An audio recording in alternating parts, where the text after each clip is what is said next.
espabilado un poquito, volvemos al silencio que nos ha quitado don Antonio.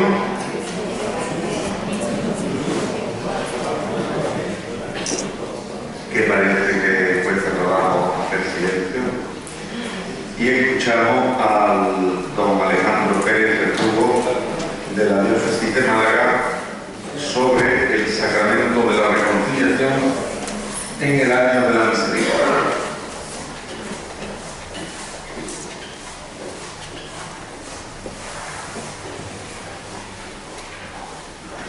Gracias, don Luis, por esta segunda oportunidad, porque ya el año pasado también tuve la suerte de poder participar en las 27, que son las 28 jornadas de liturgia, que trató el año pasado sobre la iniciación cristiana. Sobre eso tuve que exponer. Es que me hubiera traído yo también mi libro, ¿eh? No lo sabía yo, oye. Para el año que viene. Bien, creo que son 2 días de fiesta para la delegación de liturgia el poder celebrar estas 28 jornadas diocesanas de liturgia, porque son 2 días en los que celebramos algo importante, que es la dimensión litúrgica de una archidiócesis desde la perspectiva formativa. Entonces, importante. Entrando en el tema del que tenéis un esquema que voy a seguir, aunque iremos saltando por el tema del tiempo para no alargarme excesivamente. Intentar llegar sobre todo al cuarto punto, que es el que nos centra esta conferencia. Comenzamos por la introducción. Tenéis el esquema, ¿verdad?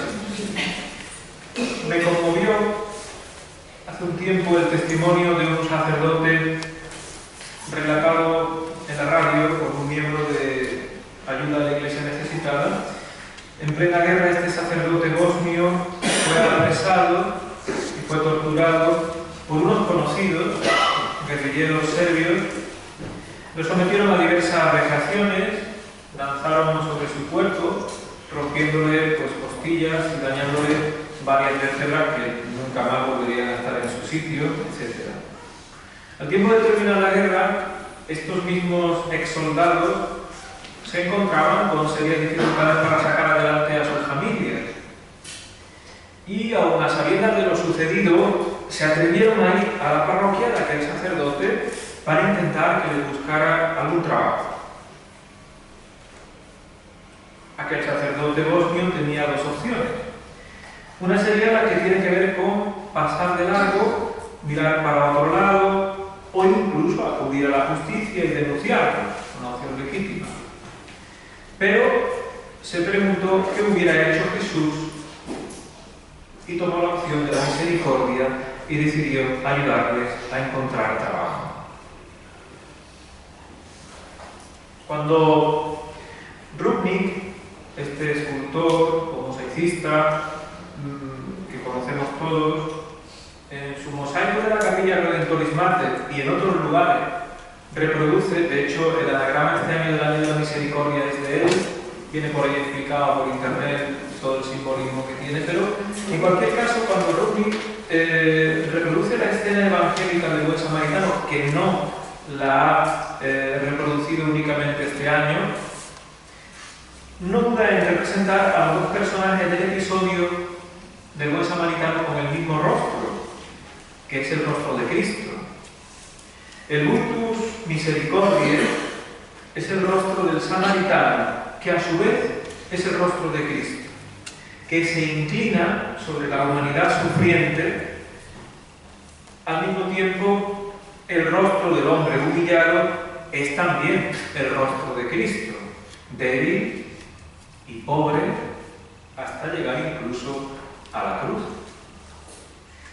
El Papa Francisco en este sentido insiste en que las llagas de los pobres y humillados En esas llagas podemos, dice él, tocar a Jesús. Como tantos otros, la Madre Teresa de Calcuta, al inicio de su vocación, cuando aquel día tomó en sus brazos, estaba iniciando su vocación, tomó en sus brazos a un moribundo que encontró por las calles de Calcuta y lo llevó a su monasterio. Según ella, experimentó, así lo relata, experimentó que llevaba a Cristo en persona. Por tanto, esto que vivió la Madre Teresa de Calcuta indica que vivir así no es algo extraño a la vida de la Iglesia. Es bastante más frecuente de lo que nos parece.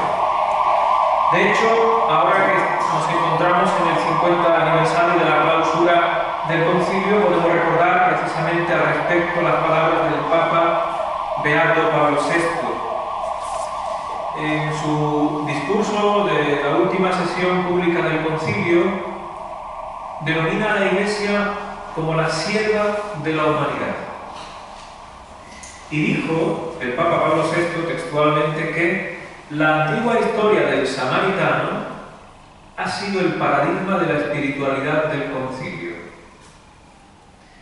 La propia Iglesia es también el rostro del samaritano. Como si de un hospital de campaña se trata, tras la batalla de cada día que a tantos hombres va dejando al borde del camino, ella, la Iglesia, se inclina y cura tantas heridas.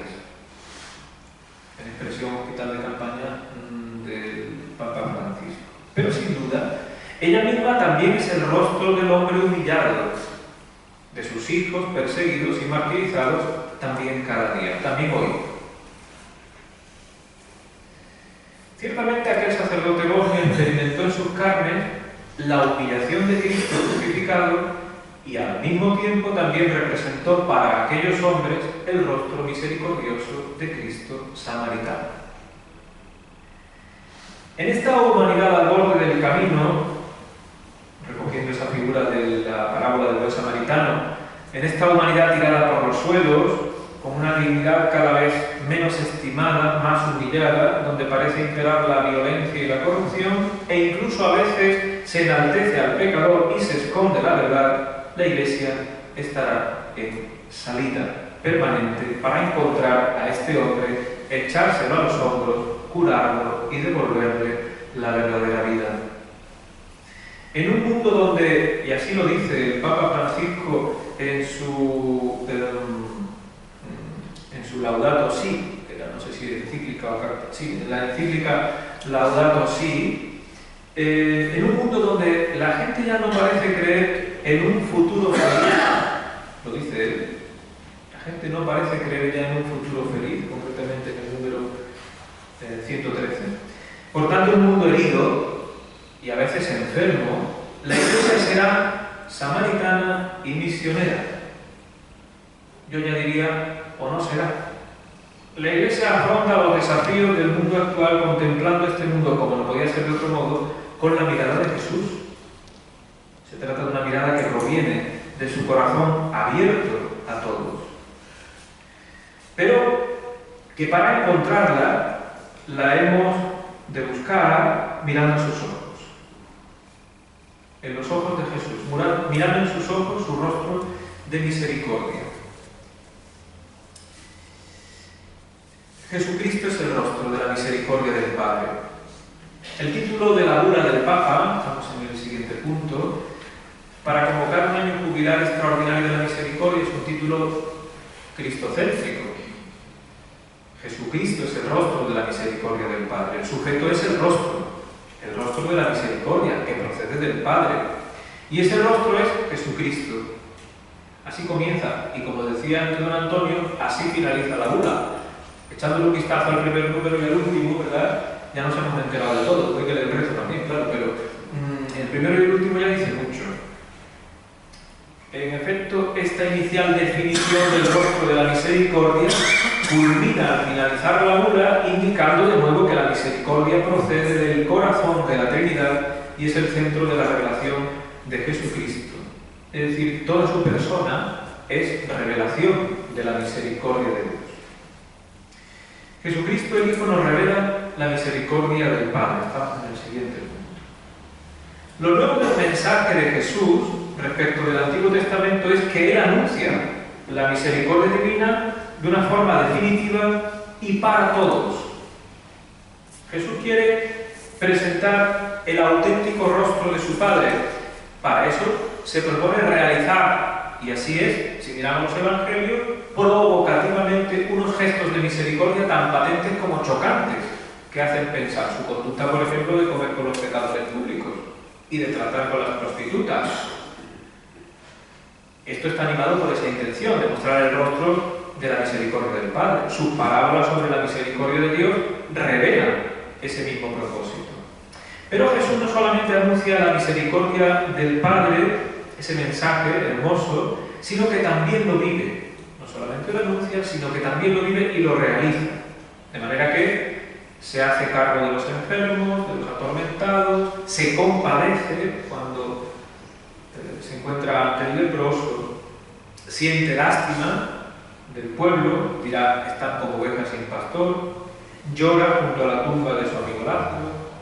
Jesús llega a identificarse en la prueba del juicio final con los pobres, los hambrientos, los perseguidos.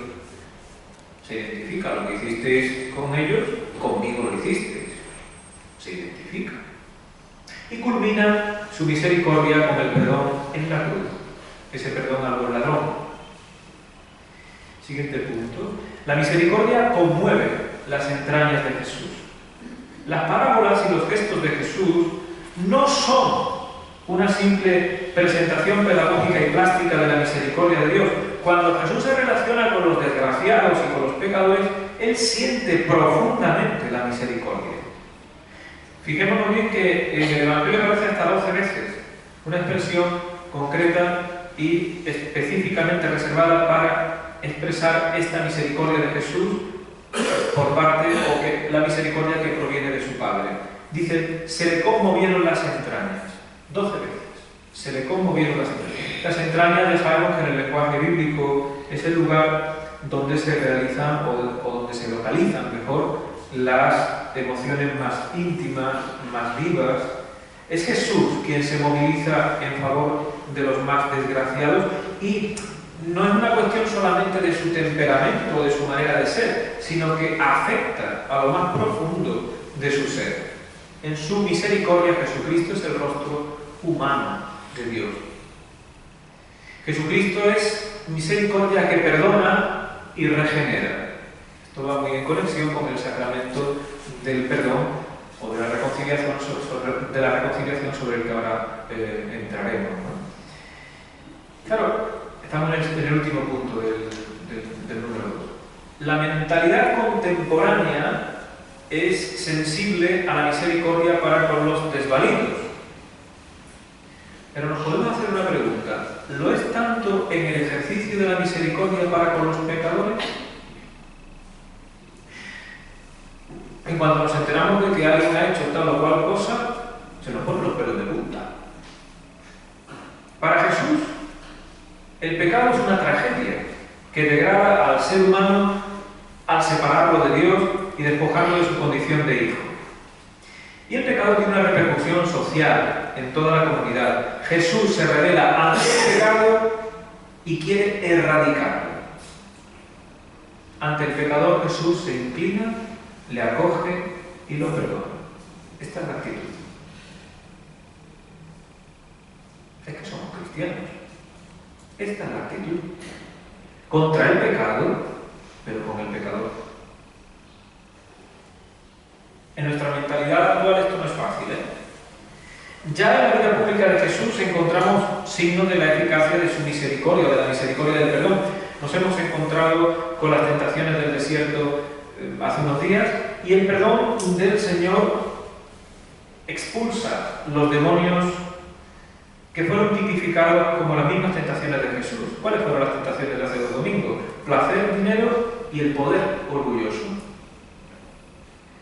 La misericordia de Jesús vence al demonio del sexo exacerbado en la Magdalena, abriendo paso a un amor abnegado.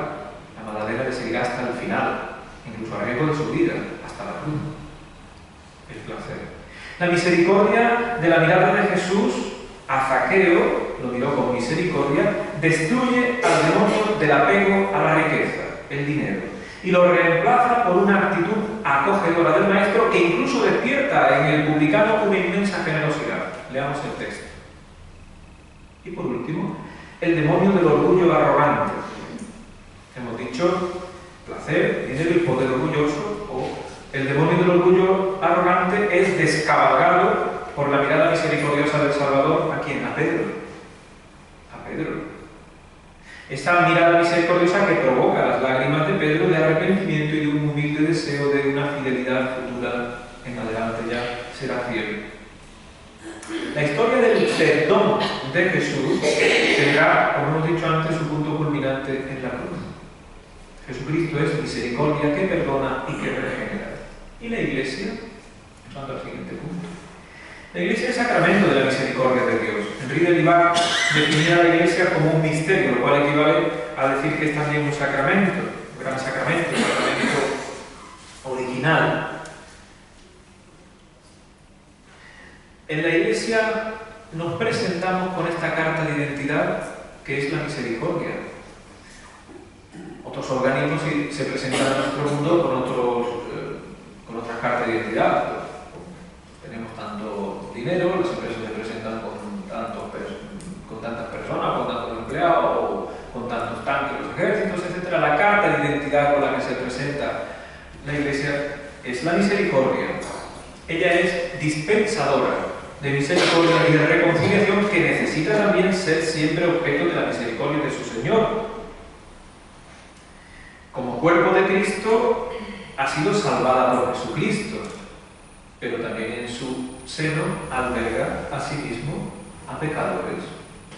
Y hay dos posturas, a veces refugiadas en las estructuras y en algunos grupos cristianos que igualmente dañan a la Iglesia, las dos posturas. La primera es una cierta conciencia de impecables. Desde Juan Pablo II me parece que ha quedado bien claro, los mismos papas han sido bastante propensos al ejercicio de pedir perdón, porque somos pecadores en la Iglesia. Por eso esa postura ha de ser siempre vencida, no somos impecables. Y la segunda, que también es una postura que hace daño a la Iglesia, es un enfermizo sentimiento de culpabilidad que solamente nos hace percibir las deficiencias de la Iglesia a lo largo de la historia, a veces incluso sacada de contexto. No digamos cuando hablamos ya de la Edad Media, que parece que todo el mundo lo hizo bien menos la Iglesia. La historia sacada de contexto es una auténtica barbaridad. Y esta segunda postura es también la del enfermizo sentimiento de culpabilidad. La Iglesia en el conjunto de su historia ha sido y es benefactora de la humanidad. Basta echar un vistazo a Europa y a su influencia en la generación de los valores democráticos de Occidente que inspiran el progreso social que hemos tenido. Pero claro, no se puede caer en la tentación, porque no sería evangélico, de agregar una apología, una defensa cerrada de todo nuestro comportamiento cristiano. No, la Iglesia se merece también una imagen social, porque a veces es injusta la imagen social que tenemos. Se merece la Iglesia una imagen social más positiva que la que tiene amplias capas de nuestra sociedad, en concreto en la española. No es aceptable el trato que se le da en algunos medios de comunicación, pero tampoco sería acertado exigir una imagen adecuada ocultando, bueno, pues sus fallos y sus tropiezos. No cuesta trabajo pedir perdón, y si cuesta lo pedimos igualmente, al mismo tiempo que también hemos de reconocerlo y debemos estar muy orgullosos de lo que somos. En cualquier caso, Juan Pablo II, en los albores del nuevo milenio y echándole un vistazo a la sociedad que desembarcaba en el siglo XXI, reclamaba una Iglesia rica en misericordia. La Iglesia con entraña de misericordia. Estamos en el centro de la conferencia, en 3.1. El anuncio del signo visible de comunión de toda la Iglesia mediante la apertura este año de una puerta de la misericordia en Roma y en cada iglesia particular tiene como objetivo que cualquiera que entre por esa puerta pueda experimentar, recojo las palabras del Papa Francisco, el amor de Dios, ya que la misericordia siempre será más grande que cualquier pecado. Junto a este objetivo pastoral, pasar por la puerta, que reviste de profundidad espiritual el gesto externo, hay un segundo objetivo que no es menos pastoral en la elección del día 8 de diciembre de 2015 para la apertura del jubileo. Era conmemorar el 50 aniversario de la conclusión del Concilio Vaticano II. De manera que el Papa de este modo situaba el jubileo de este año en una línea conciliar y evangelizadora. No se entiende este año jubilar como algo aislado, sino dentro de la nueva etapa evangelizadora a la que le llama el Papa Francisco a lo que anteriormente se llamaba nueva evangelización. Y él cita bellamente y entroncando con sus predecesores, que eran San Juan XXIII y Papa Pablo VI, lo cita en distintas ocasiones, y en este sentido la bula se encuentra, como es natural, en la línea eclesiológica conciliar, cuando dice que la Iglesia sentía la responsabilidad de ser en el mundo un signo vivo del amor del Padre.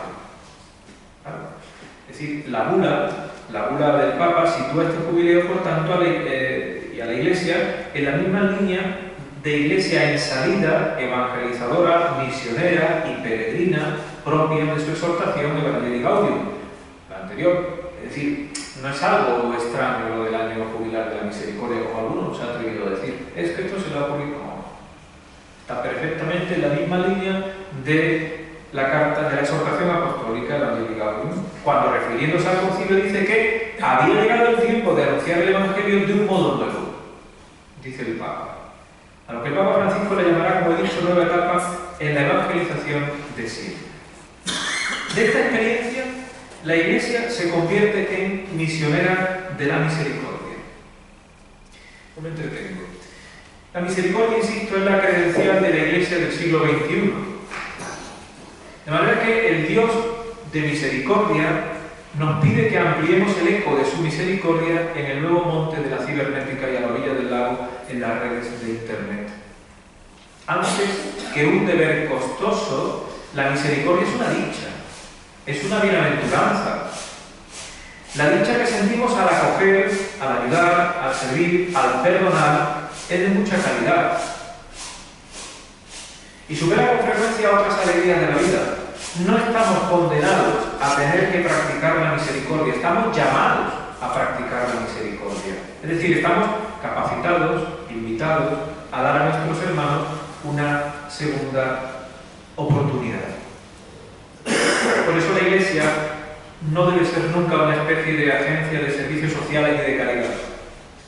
Porque la Iglesia, en cuanto cuerpo de Cristo, y son palabras del cardenal Casper, la Iglesia es sacramento de la permanente y eficaz presencia de Cristo en el mundo y, por tanto, sacramento de misericordia. La Iglesia es sacramento de misericordia. La misericordia es la fuerza desencadenante del perdón y de la reconciliación. Tras los números bíblicos de la bula del Papa, en la que se cita ampliamente a San Juan Pablo II, define la misión de la Iglesia como anuncio alegre de la misericordia y del perdón en el tiempo actual de la evangelización, y dice el Papa Francisco, y reclamo un retorno a lo esencial. A veces viene bien recordar y explicitar lo obvio. Así, cuando la bula dice que la primera verdad de la Iglesia es el amor de Cristo, que es una verdad de la que nunca debemos salir,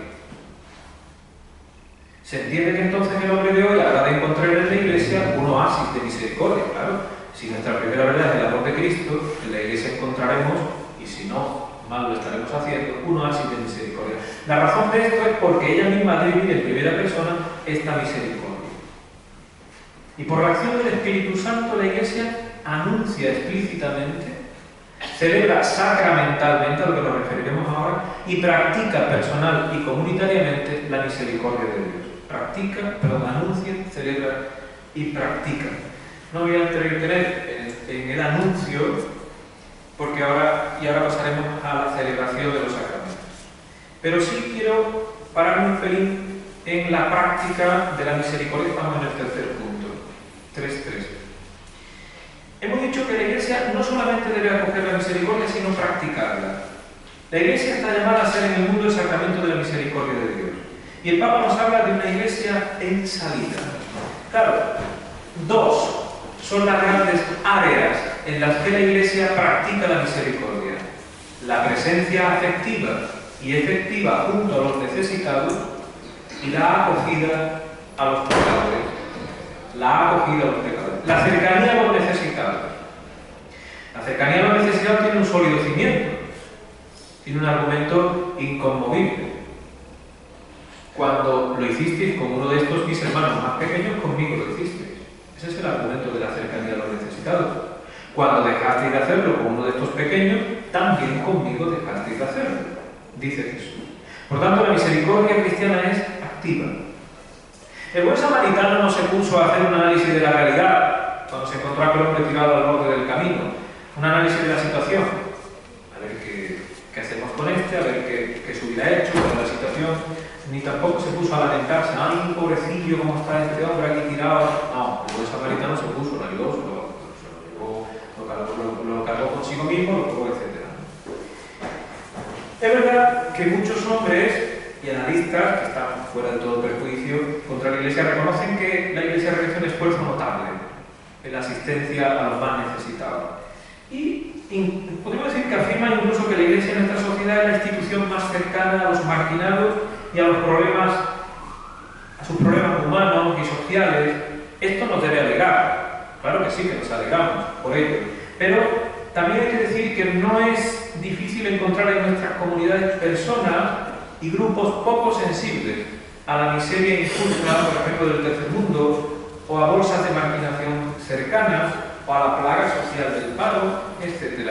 Digámoslo crudamente, los pobres quizás no han entrado todavía en la vida de muchos o muchísimos cristianos. Y esto es un campo exigente de conversión. No es el quehacer exclusivo de algunos organismos especializados como pueden ser Cáritas o Manos Unidas, etc.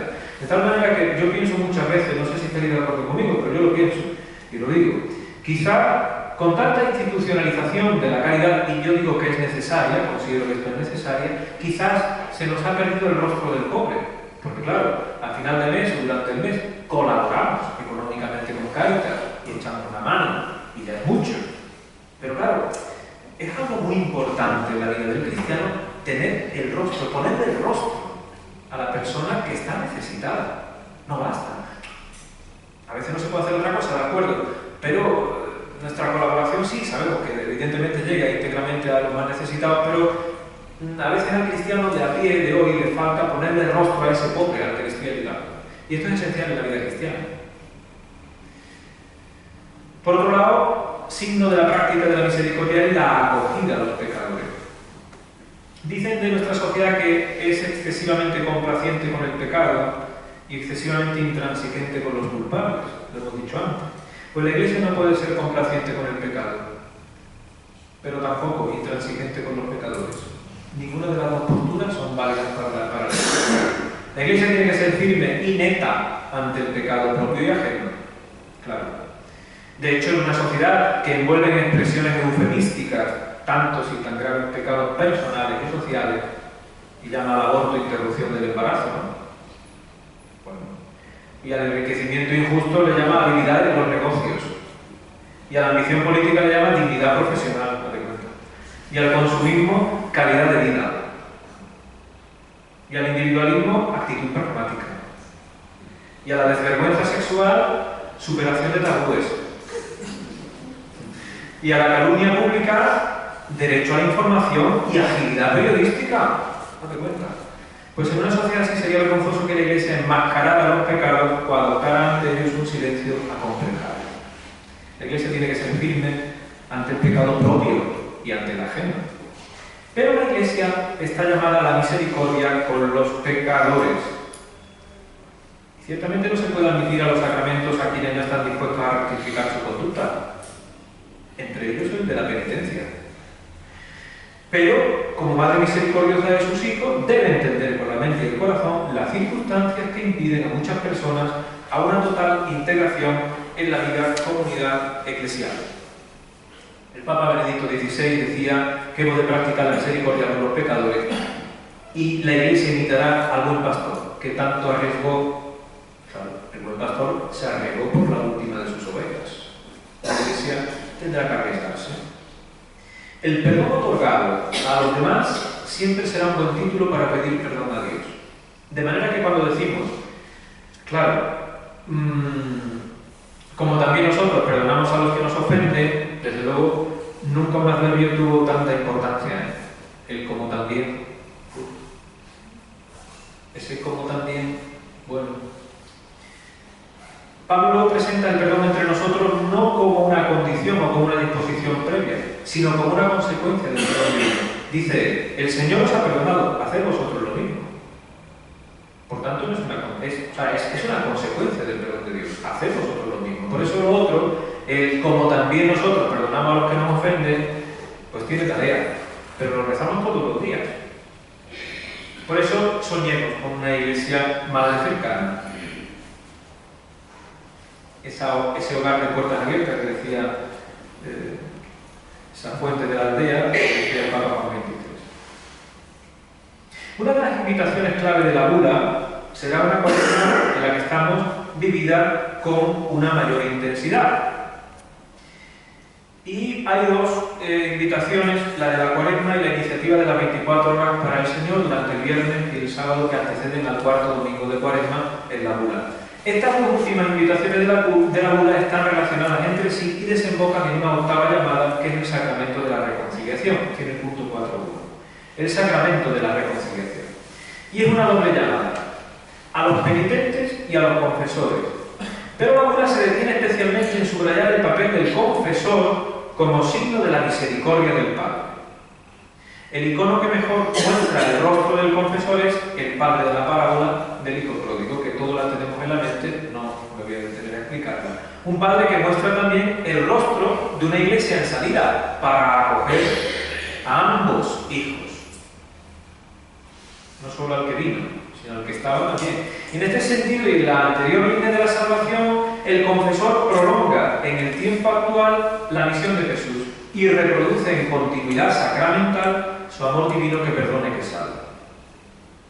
Hay una novena proposición también, en la bula, para concretar y ampliar la anterior, llamada el sacramento de la reconciliación, que es que el Papa ha creado ya la figura de los misioneros de la misericordia, a los que envía con autoridad para perdonar los pecados reservados.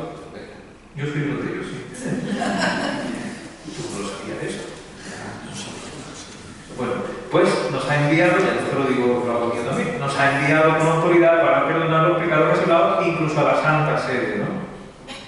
En el fondo, esta figura es un subrayado de la solicitud materna de la Iglesia, que lo que pretende es ayudar a muchos a volver a la dignidad bautismal, volver a ella, esa dignidad manchada por el pecado, ¿no? Luego también una sugerencia última dirigida a los obispos y unida a la anterior, que consiste en organizar en la diócesis, bueno, pues todo lo que tenga que ver con... No me detengo en la bula, seguimos avanzando en el tiempo de la misericordia que nos convierte, que es la cuaresma. El carácter penitencial y de conversión tiene su mejor expresión durante la cuaresma. El anuncio oficial del año jubilar fue en cuaresma, el año pasado. La tercera semana de la cuaresma pasada fue cuando anunció el Papa el año jubilar. Por eso va a ser un año muy bueno, un tiempo mejor muy bueno para celebrar, predicar y practicar la misericordia. Pero no se debería perder de vista que la reconciliación con Dios que el cristiano recibe por la mediación de la Iglesia es gracias al misterio pascual. El sacramento de la Iglesia es un fruto de la Pascua. ¿Cómo celebramos la misericordia? ¿Cómo la celebramos? El itinerario cuaresmal, en primer lugar, es un itinerario catecumenal. Si el despertar a la fe a través de los diversos intermediarios, las personas que de pronto quieren ser cristianas, eso es una obra de la misericordia de Dios. Si eso es así, no lo es menos la conversión y el inicio de la fe que se va a plasmar en la celebración de los ritos del catecumenado durante la cuaresma. Por tanto, en cuaresma el primer lugar de la celebración de la misericordia es el catecumenado, en la iniciación cristiana de adultos. Por otro lado, la celebración por excelencia de la misericordia de Dios es el sacramento de la penitencia, en el que se experimenta en carne propia la misericordia. Y un signo y un espacio litúrgico para manifestar e invitar a la misericordia de Dios es el confesionario. El signo del confesionario, nos decía el otro día el Papa Francisco, la audiencia del martes, antes del miércoles de ceniza, él decía, puso la experiencia suya de 1954, cuando se confesó, bueno, se confesó más veces, pero recordaba aquella porque le marcó y nos dijo que no se acordaba. Claro, no iba a contar los pecados que confesó, pero sí nos dijo que le marcó de tal manera aquella confesión que desde entonces él siempre invita a la confesión sin entrar en detalles. Y invita especialmente a los confesores, se dirigía a nosotros, en este caso a los misioneros de la misericordia, poniéndonos el ejemplo de los dos hijos cuando se encuentran en el borracho y rápidamente lo tapan por la manta, para preservar su dignidad, o mejor dicho, para devolverle su dignidad. Nos decía, no preguntéis, echadle la manta al que venga. Vosotros ponedle la manta encima. No empecéis a preguntarle, que ya bastante tiene.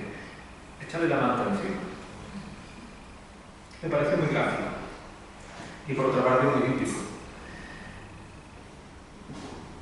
Claro, el signo del confesionario no está ligado a ningún tiempo litúrgico concreto, porque el sacramento del perdón se sitúa en un tiempo siempre indefinido. En cualquier momento podemos recibir el sacramento del perdón. Siempre es tiempo para la misericordia y para el perdón.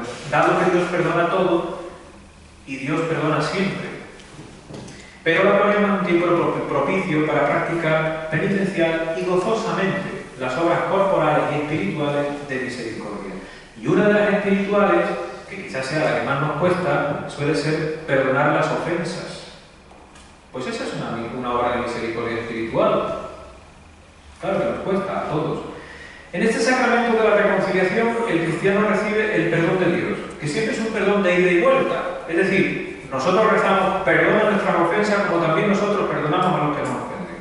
No solo recibir, sino también dar el perdón.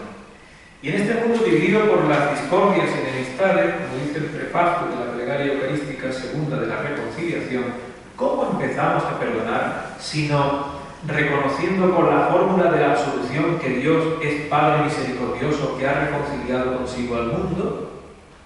Así es como lo recibimos, cuando el confesor pronuncia las palabras de la absolución a las que ahora me referiré. Así lo hemos de ofrecer. Ida y vuelta. La celebración del sacramento de la misericordia, tanto en su forma individual como en su forma comunitaria, con confesión individual, no excluye que este año, al menos durante la Cuaresma, podamos acudir al ritual de la penitencia y estrenar, lo digo entre comillas, si es que no se ha hecho ya, las propuestas del ritual para las celebraciones comunitarias penitenciales de la palabra de Dios sin celebración del sacramento de la penitencia, como preparación para el sacramento de la penitencia. Y es muy importante que la comunidad se reúna para implorar la misericordia de Dios como una disposición y una preparación para celebrar en otro momento el sacramento de la reconciliación. Es otro modo precioso de celebrar, orar, meditar, cantar y alcanzar la misericordia de Dios. Tendremos también, para predicar la misericordia, dos evangelios muy significativos, el del tercer y cuarto domingo. Estaremos acompañados por las parábolas de la higuera seca y del hijo pródigo, y podremos anunciar una vez más con el evangelista Lucas que Dios siempre ofrece una nueva oportunidad a cada pecador que se arrepiente y se convierte, porque no puede hacer otra cosa que perdonar. La Cuaresma, como hemos indicado, es un tiempo oportuno para practicar la misericordia. La misericordia la practicamos a partir del ayuno para uno mismo, la limosna para el hermano y la oración para Dios. Y la prueba de la verdad de la conversión es el ejercicio de las obras de la misericordia. Si nos hemos convertido, nos saldrá como de natural esas obras de misericordia. Practicar la misericordia con alegría nos hace salir de nosotros mismos, como el padre de la parábola, y estar oteando el horizonte, atentos a las necesidades de los otros, de nuestro prójimo. Quien se convierte por la misericordia de Dios cambia la calidad y la cualidad de sus relaciones con los demás.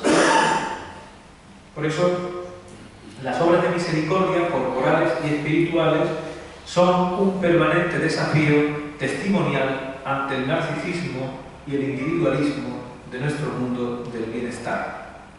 Salir de nosotros mismos. Las parábolas del hijo pródigo y del buen samaritano son muy claritas. Se muestra una concepción del hombre que no es autorreferencial y cerrado en sí mismo, porque si no el padre ya hubiera cerrado la puerta y el buen samaritano hubiera seguido en su cabalgadura. Se trata de un hombre que debe abrirse al otro. Este es el sentido de las obras espirituales y corporales de misericordia, es decir, un nuevo modo de mirar al otro, al prójimo. Y la razón de estas obras es que Cristo está presente en el otro. Por eso el Papa invita a que abramos nuestros ojos para mirar las miserias de nuestro mundo. Por tanto, nos encontramos ante una oportunidad para redescubrir el sacramento del perdón. Estamos en el punto 4.3. El tiempo ordinario, que va a ser largo este año, bueno, es más largo, lo que pasa es que es más continuado, nos invita a la disponibilidad sacerdotal, en este caso a los sacerdotes, para este sacramento, que es un signo de Dios. El sacramento de la misericordia es un signo de Dios. Estar siempre disponibles para el perdón, porque Dios nunca se cansa de ofrecerlo de una manera siempre nueva e inesperada. Celebrar la misericordia de Dios ayuda al hombre a ponerse en honestidad ante su propia conciencia y reconocerse necesitado de ser reconciliado con el Padre. Un abrazo que le devuelve su dignidad. Es decir, reconocer los propios pecados y arrepentirse no es una humillación, al contrario, es volver a descubrir el verdadero rostro de Dios y abandonarse a Él. Entonces nos encontramos con un punto de partida y un punto de llegada, según el esquema. Dos parábolas de San Lucas, la de la oveja descarriada. En esta parábola podría ser el hilo conductor para comprender bien la pastoral del sacramento de la reconciliación. ¿Cuándo podremos decir, estoy contento porque he encontrado un pecador, me lo cargué a la espalda, etcétera? Sí, porque realmente surge la pregunta al ver que una persona se confiesa en nuestras comunidades. Alguien se acerca al confesionario. Esto realmente nos debería causar alegría. Nos causa alegría. Es decir, nos causa alegría el hecho de que los miembros de nuestra comunidad se acercan al confesionario. ¿Hay alegría común en nuestra comunidad por el pecador que se acerca al perdón? La parábola de la oveja descarriada. ¿Hay alegría? ¿Qué efecto produce el penitente que se acerca en busca del perdón o de la misericordia de Dios? Alegría comunitaria, gozo, llamada, sospecha. Algo ha hecho. Decimos algunas veces a las personas, algo ha hecho. Cuando está ahí. Justicia. A ver si lo pone en derecho. Bueno, en realidad la misión del cristiano, nuestra misión no es tanto convertir como que el hombre se salve. Claro. A veces seguimos empeñados en convertir a los demás. A ver a nosotros. Y luego la parábola del hijo pródigo. La podemos llamar también la parábola del Padre Misericordioso. En esta parábola se observa muy bien la naturaleza del pecado, que es negar la obediencia al Padre. Por eso le pidió algo imposible en aquella sociedad, que era el patrimonio antes de que el Padre muriera. Eso era un pecado terrible, porque lo sitúa fuera de la sociedad, fuera de la familia. Se excluye, se autoexcluye. El hijo se va, esa es la ruptura del pecado. El pecado es la desobediencia al Padre, la ruptura de la filiación. Nosotros hemos sido hechos hijos por el bautismo. Con nuestro pecado rompemos esa dignidad bautismal. Y esto le lleva a vivir disoluto e infiel por el abuso de lo que le ha sido confiado al hombre. Se nos han confiado muchos dones en el bautismo. ¿Cuál es la consecuencia del pecado? La soledad. Se ha privado del fundamento para la propia vida, es decir, no puede vivir en la sociedad. La soledad. Segundo, tiene un trabajo indigno. No es que realice el trabajo más humilde de la sociedad cuidando los cerdos, no, sino que es el trabajo despreciado de su sociedad. No es el trabajo más humilde. Y en tercer lugar, no puede ni formar parte de su pueblo, no puede ni siquiera comer la bellota, nadie se las da. Que podría incluso considerarse ya eso como un signo de penitencia. Y se produce el primer paso a la conversión, el pensamiento en la familia, volveré a la casa de mi padre. Y comienza el proceso de conversión. En primer lugar, reconoce el pecado. He pecado. Contra los hombres y contra Dios y contra los hombres. Esto es el pecado. En la confesión pensada inicialmente por el Hijo, él mismo plantea la pena merecida, si es que no merezco la dignidad de hijo. que me trate como uno de los sirvientes, dice el texto, ¿no? Si la conversión interior ya se está haciendo visible y se dirige al Padre. Pero claro, la sorpresa comienza cuando la reacción del Padre, que es no usual, es extraña, porque lo acoge. Debería ser al revés. Es el Hijo quien debería ir hacia el Padre, máxime cuando además en aquella sociedad ese hijo al venir de la situación que venía era impuro, no podía ser tocado. Pero ante todo, sin dejar de nada, el Padre lo recibe como hijo, no como penitente. Le echa el manto, que dice el Papa Francisco, ¿no? Va a su encuentro, lo besa, era impuro, lo besa, no espera. Y el Hijo es al revés, es el Hijo el que debería besarle los pies. Pues no, se convierte al revés. Y después viene la confesión, la metanoia, la conversión. No solamente pecado contra el Padre, sino también contra el cielo. O sea, no solamente contra la familia humana, sino contra Dios. Y pone esta dimensión doble de la confesión. El Padre no responde con palabras, sino con signos. Es la reconciliación. Es la reconciliación y le devuelve la dignidad perdida. Esto que estamos diciendo es, en el fondo, es decirle: tú eres mi hijo, es recuperar al que se había perdido. Y así hace también con el hermano mayor, y no me entretengo. Y todos comen juntos en la misma mesa. Es decir, todo este proceso de pecado, conversión, acogida, confesión, reconciliación con la fiesta final, esto es el sacramento de la penitencia, al que ahora me voy a... vamos a continuar. No hablo de la síntesis del Salmo 50, porque vamos justito de darle tiempo, pero sí decimos un punto, una reflexión sobre la conversión del corazón. Muchos obispos manifiestan con preocupación una permanente desafección de los fieles y de los sacerdotes hacia el sacramento de la reconciliación en todo el mundo, no en España, porque a veces pensamos más que en España, no, en todo el mundo. Pero esto ya lo venía diciendo el beato Pablo VI. Decía: no encontraréis ya en el lenguaje de la gente de bien actual, en los libros, en las cosas que hablan de los hombres, la tremenda palabra que, por otro lado, es tan frecuente en el mundo religioso, en el nuestro, particularmente en el cercano a Dios, la palabra pecado. Siguen diciendo los hombres que los juicios de hoy no son considerados pecadores. Son catalogados como sanos, enfermos, malos, buenos, fuertes, débiles, ricos, pobres, sabios, ignorantes. Pero la palabra pecado no se encuentra jamás.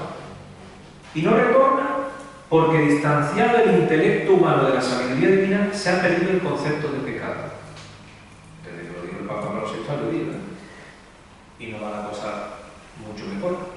Para volver a descubrir el valor del ritual de la penitencia, sería necesario apreciar algunos de los elementos de la teología del sacramento. Como podemos mirar en las introducciones del ritual, os invito a que miremos la introducción del ritual de la penitencia. Dice, entre otras cosas, el pecado es una ofensa a Dios, que rompe nuestra amistad con Él. La finalidad última de la penitencia consiste en lograr que amemos intensamente a Dios y nos consagremos a Él. Bueno, el Concilio de Trento enumeraba 4 actos de la penitencia, 3 actos del penitente y uno dado por el ministro. Los de penitente ya sabemos cuáles son: la contrición, la confesión y la satisfacción. Y el del ministro, la absolución. Y considera precisamente la de la absolución, lógicamente, la parte más importante del sacramento. La contrición o la íntima conversión del corazón. Mirando un poco qué significa esto, porque las otras dos no las vamos a mirar. El hijo pródigo es un ejemplo de todo esto. Con corazón contrito y arrepentido decide volver a la casa paterna. Claro.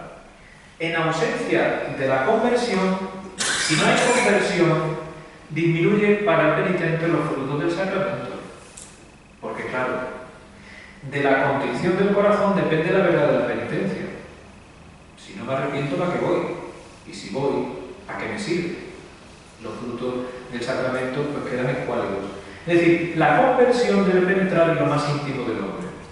Y ya sabemos lo que significa el corazón del hombre en la antropología bíblica. Significa que es el centro de sus operaciones más decisivas y donde se refleja mejor la acción misteriosa de Dios. El corazón del hombre es el lugar donde el hombre se encuentra con Dios. Por eso el corazón del hombre de hoy necesita conversión. Y la conversión del corazón unifica entre sí todos los actos del penitente constitutivos del sacramento. Esta íntima conversión del corazón, que incluye la contrición concepción del pecado y el propósito de una vida nueva se expresa por la confesión hecha de Dios, por la adecuada satisfacción y por el cambio de vida. Por eso, lo decía antes don Luis al comenzar la introducción a la jornada, la conversión del corazón no hay que entenderla como un acto único en sí mismo. Ya me he convertido. Eso no es real. La conversión del corazón no es algo cumplido de una vez para siempre, sino como un decidido alejamiento del pecado para emprender un camino progresivo y continuo de adhesión a Cristo y de amistad con Él. Es decir, nos va la vida entera en convertirnos. Los diversos elementos del ritual de la penitencia son precisamente expresión, decía él antes, de varios momentos o etapas de un camino que no acaban en el momento de la celebración del sacramento, sino que conforman toda la vida del penitente. Somos penitentes siempre. Y en este contexto hay que valorar, insisto en esto, las celebraciones penitenciales no sacramentales, a las que no hacemos mucho caso y sin embargo tienen su importancia, porque no es más que reconocer la necesidad que tenemos de la reconciliación y de la penitencia.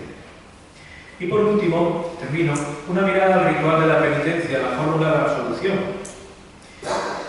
La naturaleza profundamente personal del sacramento de la penitencia se asocia a la eclesial y desde este punto de vista cobra importancia la celebración común del sacramento de la penitencia, es decir, esa en la que la parroquia se reúne para celebrar juntos el sacramento de la reconciliación. Porque la enseñanza conciliar nos dice que las acciones litúrgicas no son acciones privadas, sino celebraciones de la Iglesia.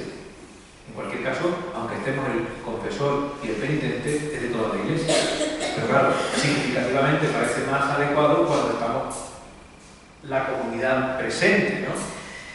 El año jubilar de la misericordia representa una oportunidad significativa para volver a descubrir el rito para reconciliar a varios penitentes con confesión y absolución individual en nuestras comunidades diocesanas y parroquiales, ¿no?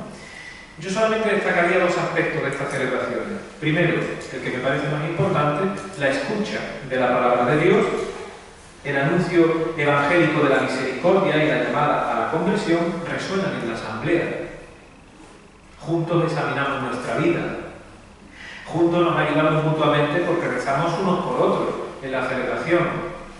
Y en segundo lugar, destacaríamos la alabanza y la acción de gracias con la que se concluye el rito. ¿Qué significa esto? Hombre, que después de que cada uno ha confesado sus pecados y recibido la absolución, todos a la vez alabamos a Dios, que a mí no me gusta nada cuando se terminan estas celebraciones y ya todo el mundo sale corriendo porque ya se ha confesado la quitado en medio. Ya hemos recogido lo que queríamos, cada uno. No, este no es el significado de la celebración comunitaria. Todos a la vez alabamos a Dios por las maravillas que ha realizado en favor del pueblo que adquirió por la sangre de su Hijo. La absolución, en el ritual de la penitencia,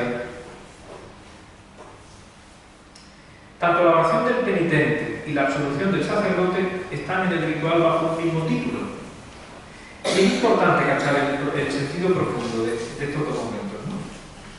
En la oración a Dios, el penitente expresa la contrición y pide misericordia, pero inmediatamente tiene la respuesta que viene de parte de Dios a través del ministro con la absolución. En el fondo, lo que estamos plasmando es aquel momento del ladrón arrepentido en la cruz. No había terminado de decir, cuando hoy estarás conmigo en el paraíso, en la palabra de Jesús, es la absolución. Hoy ya estarás conmigo en el paraíso. Fíjate.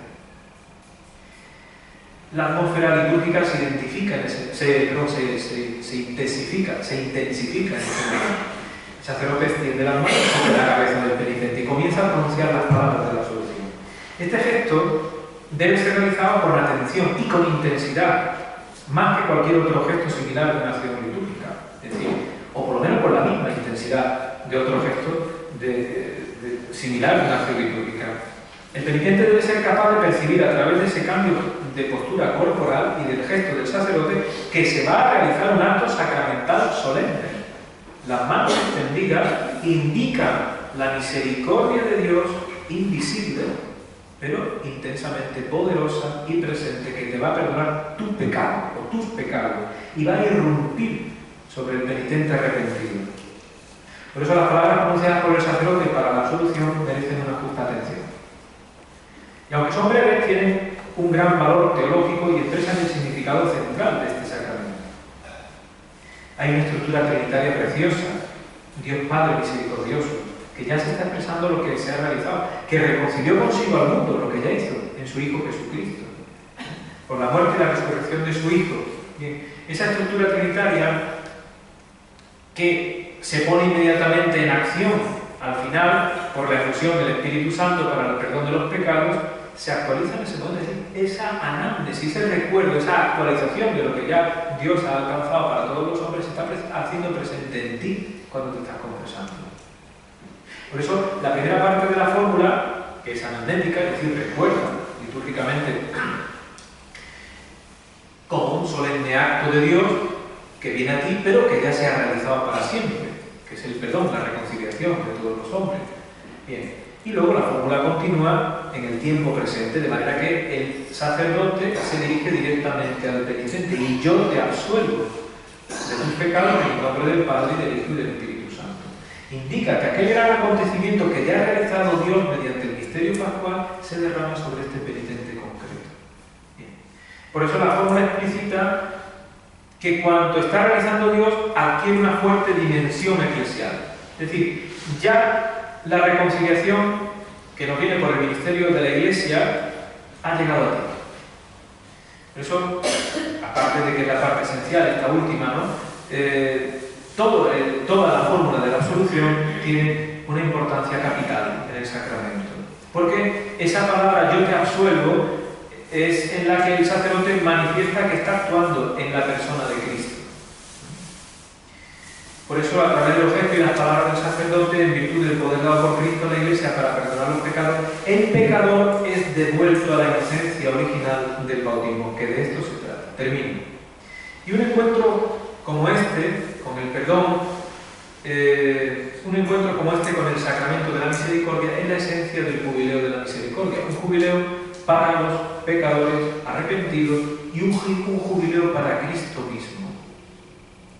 Como conclusión de su bula, el Papa nos invita a dejarnos sorprender por Dios durante este jubileo y ofrece un último pensamiento. La Iglesia, dice él, siente la urgencia de anunciar la misericordia de Dios como contenido fundamental de esta nueva etapa de evangelización o evangelizadora, a lo que ya me he referido antes. Pues muy bien, con el deseo y la convicción de que durante este año la Iglesia pueda llevar un rayo de la divina misericordia a la oscuridad de este mundo, finalizo con las palabras de San Juan Pablo II. El Cristo pascual es la encarnación definitiva de la misericordia, su signo viviente, histórico, salvífico y a la vez escatológico. En el mismo espíritu, la liturgia del tiempo pascual pone en nuestros labios las palabras del Salmo: cantaré eternamente las misericordias del Señor. Muchas gracias.